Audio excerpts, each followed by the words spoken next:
Spinoza reveals the hidden secret in the Last Supper, proving that Jesus never existed and will not return. There are truths that cannot be spoken without the very ground of the soul trembling. There are ideas that, once expressed, shake the foundations of everything we call faith. Imagine for a moment that the most sacred figure in history, the symbol of redemption, the mediator between the human and the divine, never existed. Not as a being, but as a construction. Not as a presence, but as a necessity. And more still, imagine that the very concept of a chosen people, of a special covenant with God, was nothing more than the first great deception humanity told itself to escape the terror of being ordinary, of being equal, of being simply human among humans. Spinoza, the most lucid heretic who ever breathed, saw this with a clarity that cost him everything. His own community cursed him, expelled him, condemned him to eternal silence. But he did not fall, because he knew that where there is idolatry of race, of blood, of divine election, there hides the oldest poison in the world. The fear of not being special, of not being loved, of not having a heavenly Father who prefers us above the rest.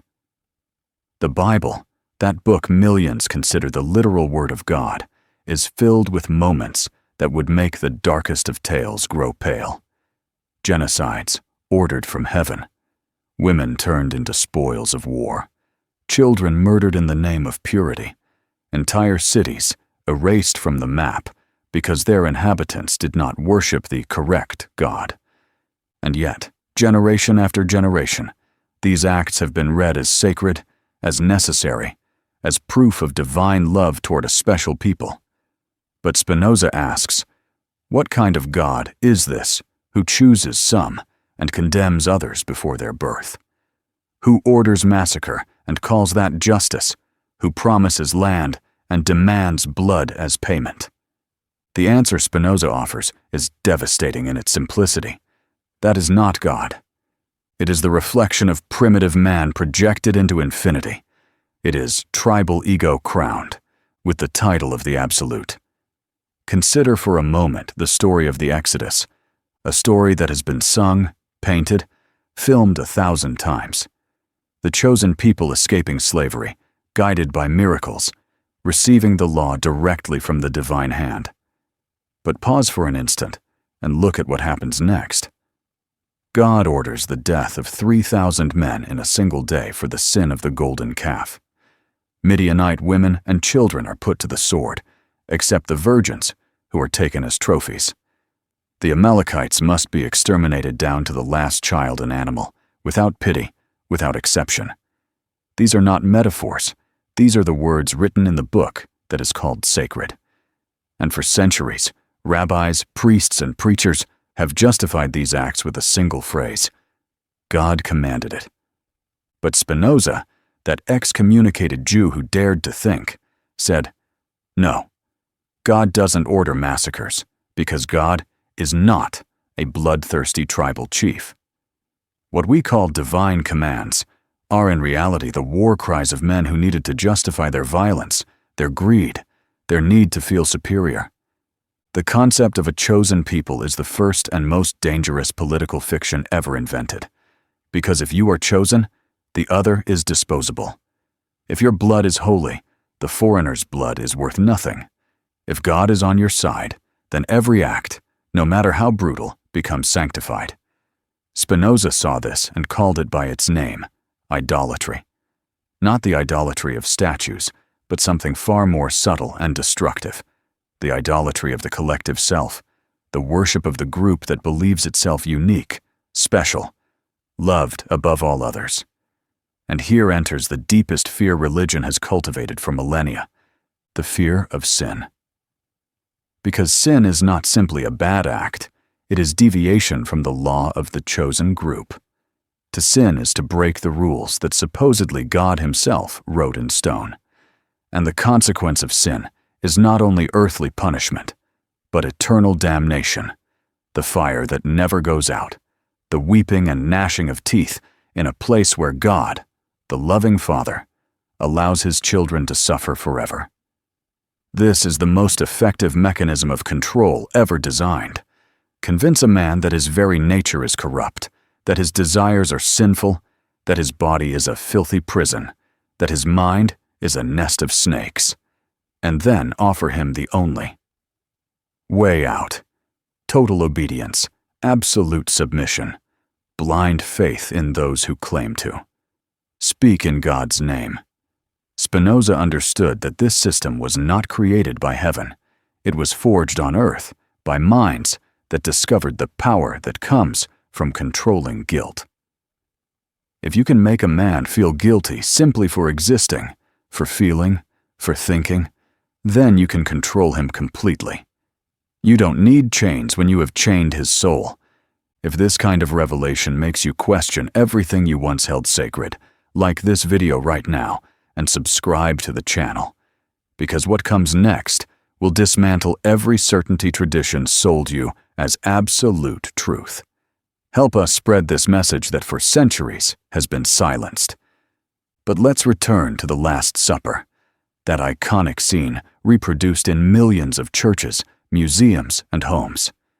Jesus surrounded by his 12 disciples, sharing bread and wine, instituting Christianity's most sacred sacrament. The image is powerful, moving, almost hypnotic in its ability to evoke devotion. But Spinoza invites us to look beyond the painting, beyond the symbol, toward the very structure of the narrative. And what we find is unsettling. There is not a single contemporary document confirming that such an event occurred. The Gospels, written decades later by anonymous authors who never knew the supposed Jesus, present contradictory versions of the event. In one, Jesus washes the disciples' feet. In another, he announces betrayal. In yet another, he institutes the Eucharist. But none of these accounts match on the basic details. The date varies. The place is uncertain. The exact words differ from gospel to gospel. This is not history. It is theology disguised as biography. It is the desperate attempt to give flesh to an idea, to turn the symbol into fact, the myth into mandate. Because if Jesus really existed and really said these words, then the Church has divine authority. But if Jesus is a construction, a collage of earlier prophets, solar myths, and Hellenistic philosophy, then the Church is simply another human institution, claiming a power that was never granted to it. Spinoza went further than anyone of his time by insisting that the Bible must be read like any other ancient text, with all its contradictions, historical errors, and political interpolations. And when it is read this way, when it is stripped of the halo of the sacred, what emerges is a brutally honest portrait of the human condition. The patriarchs are not saints. They are men with their ambitions, their lies, their acts of violence. Abraham, the father of faith, is willing to murder his own son because a voice in his head commands it. Jacob deceives his brother and steals his blessing. Moses, the liberator, is also the one who orders the death of thousands. David, the king, beloved by God, commits adultery and murders his lover's husband to cover his crime. And yet these men are venerated, their acts forgiven, their crimes justified, because they are said to be part of the divine plan. But if the divine plan's murder, deceit, and betrayal, then what difference is there between God and man? Spinoza answers, none, because both are inventions of human fear. The God who loves and the God who punishes are two sides of the same coin. The projection of the Father, who rewards, and the Father who strikes, the reflection of an infantile psyche that never learned to grow up, to assume responsibility, to live without the need for a heavenly judge. The fear of sin is the fear of freedom, because if there is no sin, if there is no moral code carved in stone by a supernatural being, then man must decide for himself what is good and what is evil, and that terrifies him. It is easier to follow rules than to think. It is simpler to obey than to question. Sin, as a concept, is the coward's last refuge, the perfect excuse not to face the moral complexity of existence. Spinoza taught that good and evil are not absolutes imposed from above, but relations that arise from the very nature of things. What increases our power to exist is good. What diminishes it is bad. There is no need for heavenly commandments. Ethics is born of reason, not revelation. But this simple, liberating truth was considered so dangerous that Spinoza was persecuted, his books burned, his name cursed, because a humanity that does not fear sin cannot be controlled. A humanity that trusts its reason does not need priests. And a God who neither punishes nor rewards is a God who does not serve the interests of power. Now consider the most shocking acts of the Bible in this new light. The flood that drowns all humanity except one family. The destruction of Sodom and Gomorrah, where even children are incinerated. The 10th plague of Egypt, where every firstborn dies, from Pharaoh's son to the slave's son. The sacrifice of Jephthah's daughter, burned alive to fulfill a vow made to God. The stoning of men for gathering wood on the Sabbath. The command to kill anyone who suggests worshiping another god, even if it is your own child or your wife. These are not moral tales. They are testimonies of a brutal era, where group survival depended on absolute cohesion, and cohesion was maintained through sacred terror. Spinoza does not deny these accounts exist in the Bible. What he denies is that they represent the will of an infinite, eternal, perfect being. A true God, Spinoza argues, cannot have will in the human sense, because will implies desire, and desire implies lack. God, if infinite, lacks nothing, and therefore desires nothing. He has no favorites, chooses no peoples, orders no massacres, does not regret creating man, as Genesis says. All of these are human projections, anthropomorphisms, that reveal more about our fear and need than about the nature of the absolute. Christianity, heir to this Jewish tradition, did not eliminate the concept of a chosen people, it simply expanded it. Now anyone can be chosen, not by blood, but by faith. But the structure of exclusion remains. Believers are saved, unbelievers are condemned. God's grace becomes an exclusive club with strict membership rules. And at the center of this system stands the figure of Christ, the sacrificial lamb, whose blood supposedly washes away the sins of the world. But Spinoza asks, what kind of justice is this that demands innocent blood to forgive the guilty? If I commit a crime and someone else is executed in my place, is that justice or legalized barbarism? The very concept of substitutionary sacrifice at the heart of Christianity is a remnant of primitive tribal mentality in which blood appeases angry gods. But if God is infinite, eternal, perfect, then nothing angers him, nothing appeases him, nothing changes him. The idea that God needs blood to forgive is the clearest confession that we are speaking of a human idol, not the absolute. And here we reach the core of Spinoza's revelation about the Last Supper and the entire Christian narrative. The Eucharist, where bread becomes flesh and wine becomes blood, is the most sophisticated cannibal ritual ever institutionalized. To eat the body of God, to drink his blood, to incorporate the divine literally into the human body. These are practices that in any other context would be called primitive, superstitious, even barbaric. But because they are wrapped in the language of the sacred, performed in ornate temples, defended by centuries of tradition, we accept them without question. Spinoza invites us to question, to see these rituals for what they are, desperate attempts to materialize the immaterial, to make tangible what by definition transcends all form. The error is not in seeking the divine. The error is in believing the divine can be contained in a piece of bread, in a building, in a book, in a doctrine, because whatever can be contained is no longer infinite, and what is not infinite is not God. The fear of sin reaches its most refined form in the doctrine of eternal hell. Here, human creativity for punishment reaches levels beyond any earthly torture. Fire that never consumes, worms that never die, thirst that never quenches, and all of it not for a limited time, but for all eternity. An infinite punishment for finite crimes, a disproportion so grotesque that only a terrified, vengeful mind could conceive it. And yet generations of Christians have accepted this as divine justice. They taught their children to fear this fate. They used this threat to control behavior, suppress doubt, punish dissent.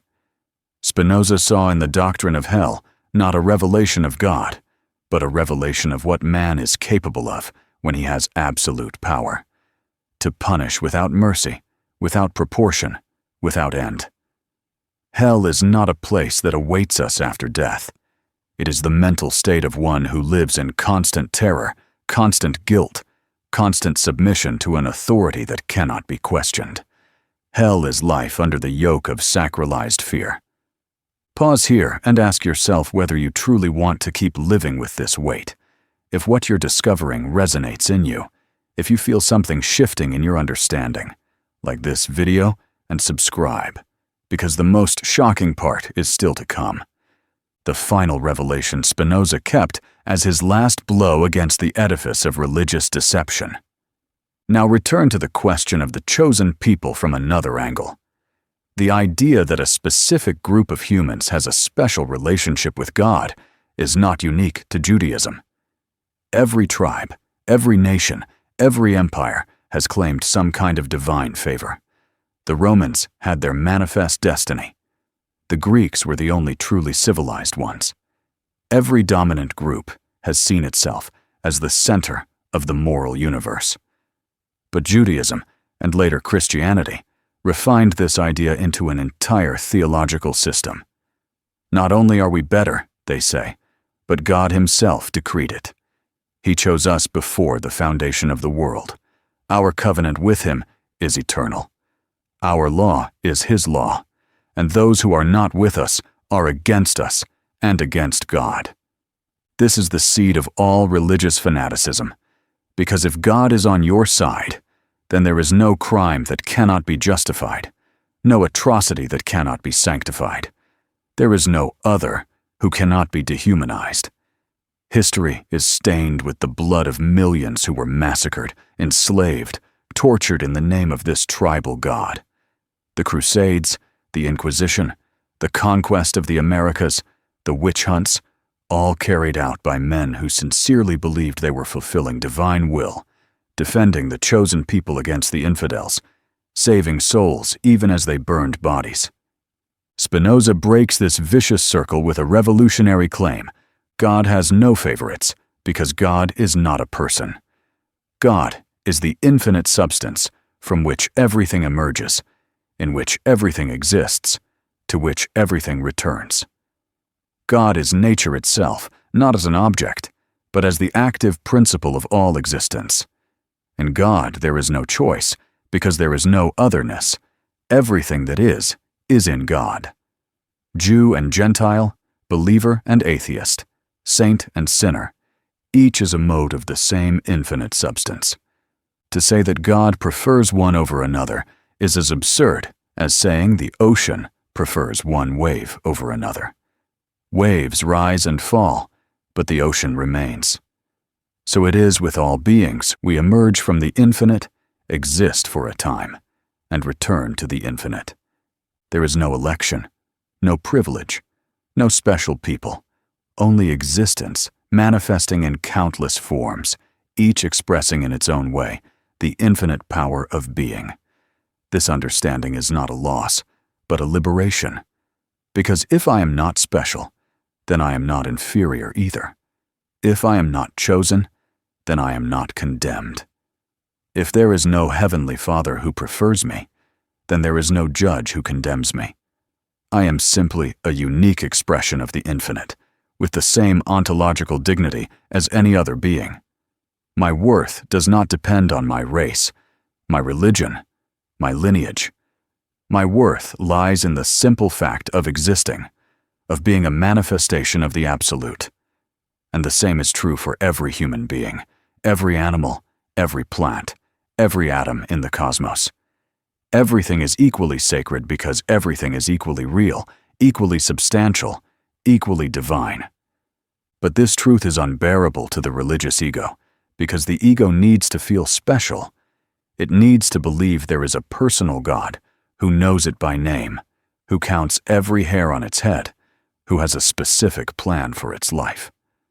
It needs to believe its suffering has cosmic meaning, that its prayers are heard, that there will be a final justice where the wicked are punished and the righteous rewarded. Spinoza does not deny these beliefs provide comfort. What he denies is that they provide truth. And for Spinoza, truth is always preferable to comfort, because comfort based on illusion is a form of slavery. It keeps man in infantile dependence, always seeking external approval, always fearing punishment, always needing divine validation. Truth, however painful, frees, because it allows man to mature, take responsibility, live without metaphysical crutches. The most shocking events in the Bible, when read from this Spinozist perspective, lose their character as divine command and reveal themselves for what they are: documents of a brutal time when tribal survival depended on absolute cohesion, and cohesion was maintained through sacralized violence. When God orders Saul to kill all the Amalekites, including children and infants, we are not hearing the voice of the infinite absolute.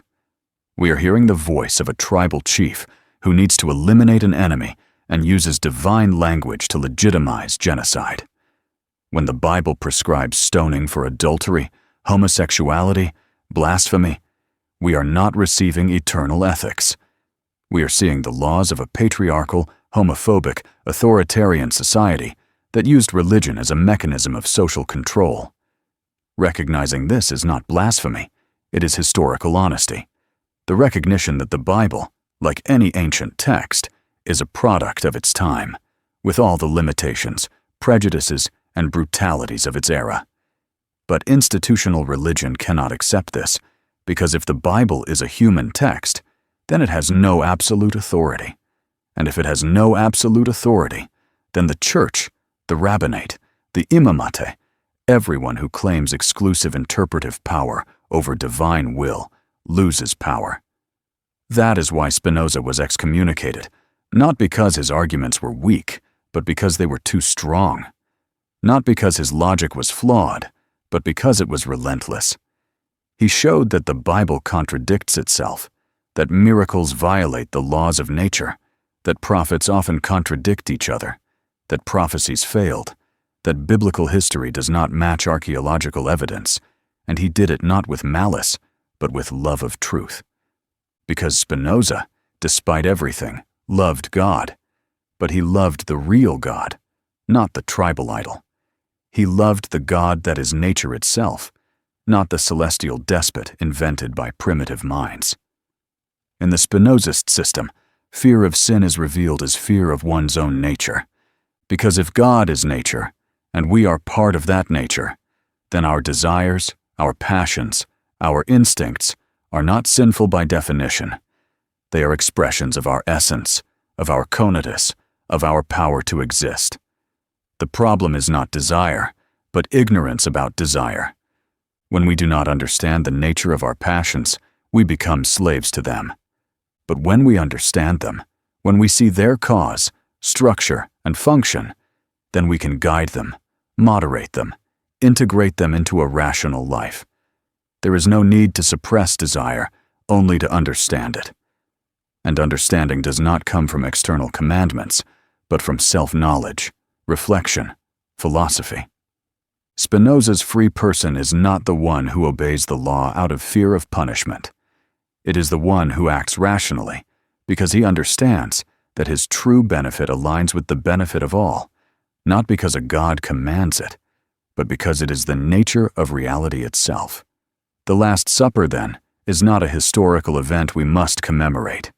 It is a symbol of the institutional religion's last attempt to materialize the spiritual, to turn mystical communion into a mechanical ritual.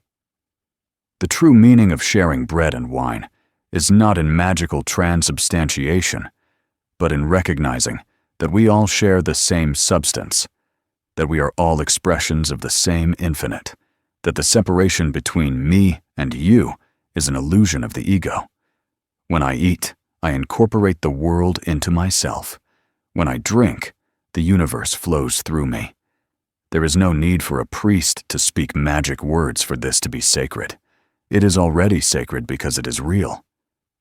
The true Eucharist is the understanding that in every act of eating, drinking, breathing, we participate in the metabolism of the cosmos, in the infinite exchange of matter and energy that is God manifesting itself. And then there is the return of Christ, that promise that has held generations in perpetual expectation. Spinoza would say Christ cannot return because he never left. If Christ is the Logos, the divine reason, the ordering principle of the cosmos, then he is here now, in every moment, everywhere, not as a person, but as a presence, not as a king, but as a law. The second coming is not a future event, but a present realization. It happens every time a mind awakens to truth, every time a heart opens to compassion, every time a human being chooses reason over superstition, freedom over slavery, love over fear. The final judgment is not a day on the calendar, but the moment we finally judge ourselves with brutal honesty and recognize that heaven and hell are here, now, in the quality of our consciousness.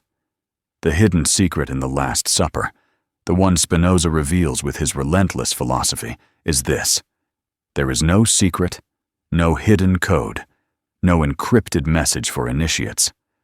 There is only the simple truth that we are finite expressions of the infinite, that our life is brief, but our substance is eternal, that we do not need external saviors because salvation is understanding itself, and that the only true sin is to live in ignorance when truth is available.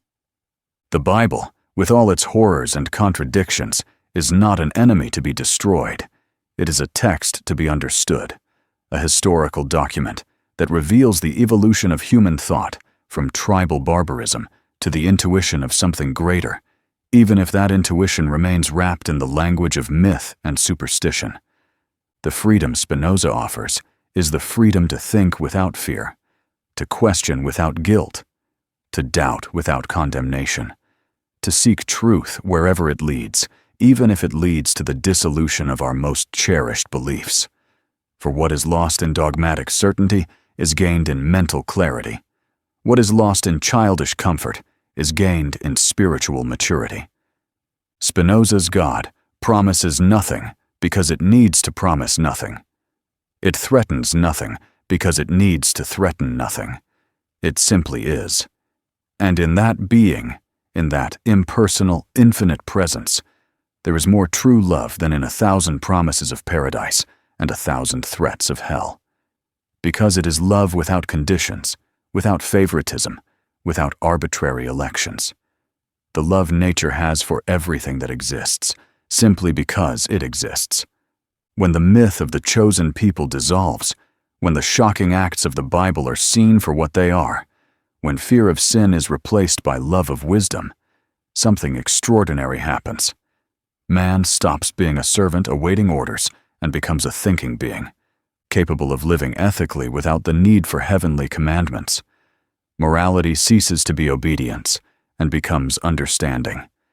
Religion ceases to be submission and becomes a search. And God ceases to be a tyrant in the sky and is revealed as the only real substance, the ground of all that is. The truth that never abandoned us because it was never separate from us. Spinoza paid a terrible price for this revelation. He was cursed, exiled, his books forbidden. He died in poverty and loneliness. But what he bequeathed to humanity is invaluable. The possibility of a spirituality without superstition, an ethics without fear, a love of God identical to a love of truth, not because truth is always beautiful, but because it is the only thing that truly frees. And in that freedom, in that open space, carved out by courageous thought, man can finally rest, not in ignorance, but in knowledge, not in blind faith, but in clear vision, not in hope for a heavenly future, but in the fullness of the eternal present, which was always the only real heaven. The Last Supper, as a symbol, persists, but its meaning changes. It is no longer the place where a God sacrifices himself for guilty humanity. It is the moment when humanity awakens and recognizes there is no original guilt, no fall to redeem, no separation to heal, because there was never separation.